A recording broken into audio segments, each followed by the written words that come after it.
Jonathan Bocher. I want to thank you for dropping by and checking out the lesson. Today I want to give you a really brief introduction to how you can use music theory to actually really unlock the bass guitar fretboard. And in a moment here I'm going to show you the major scale. Basically everything I was just playing there wasn't prearranged or anything like that. I was just jamming around on a simple 1-4-5 progression in the key of G, C, and D.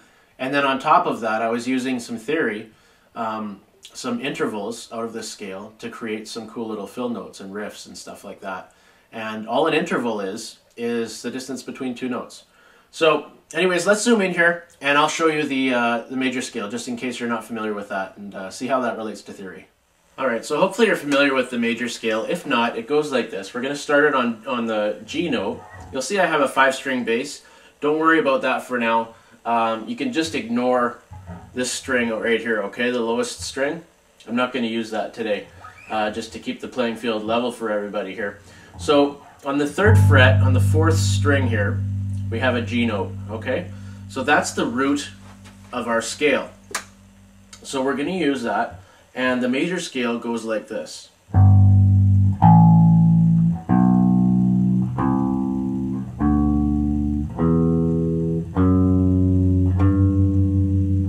Then we can go back down.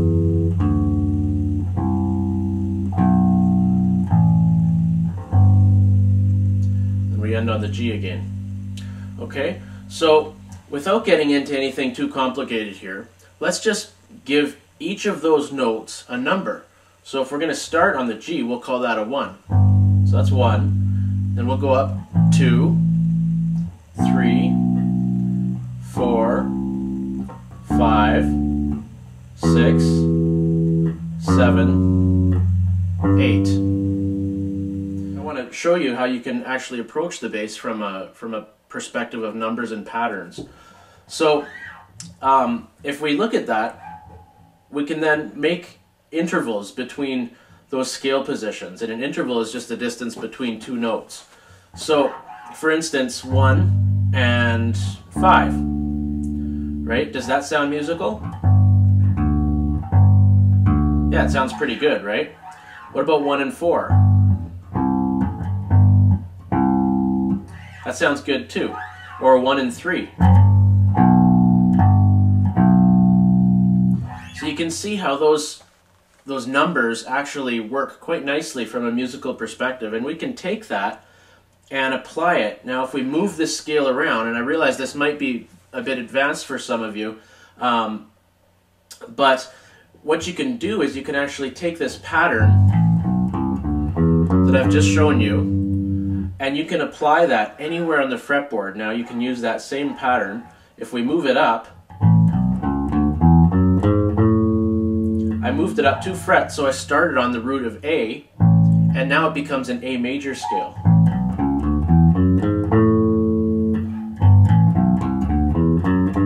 Can you see how that's the same pattern, but I've just transposed it by moving that exact same pattern?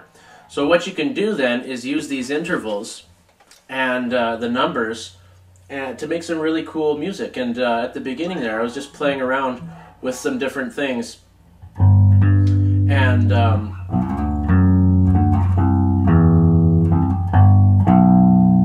right there you can see I've just used thirds and then moving the scale position as I go along, right? So that's a really brief and kind of simplistic introduction to what you can do with music theory, but I wanted to introduce you to the idea that theory doesn't have to be complicated. You don't have to have all sorts of complicated terms. Basically all it needs to mean is understanding how your guitar works. And you can understand it from a patterns perspective, or even just using numbers like I've just shown you, and it can stay very simple and straightforward without having to get into all the the complicated, like if you go to Wikipedia and you type in music theory and look at all the terms, it's entertaining to say the least. But you can actually approach your bass guitar from a very simple perspective that is very, very, very powerful. And I've prepared an entire lesson. It's about 2 hours long, and I really dig into the how and the why of this type of theory, this understanding of the fretboard, and how you can use numbers and intervals to really spice up your playing and to really get quite interesting on the bass. of course, the bass player needs to be holding down that root note kind of rhythm section of the band. But by and large, most bass players want to have a little bit more freedom of expression there.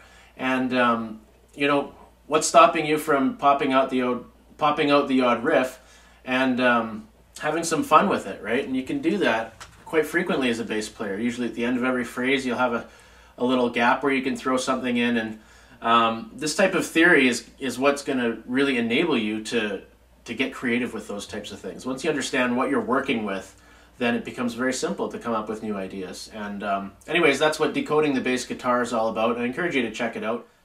Head on over to PlayGuitar.com, or if you're already here on the site, you can click the link right below the video, and it'll bring you through to where you can check out the lesson.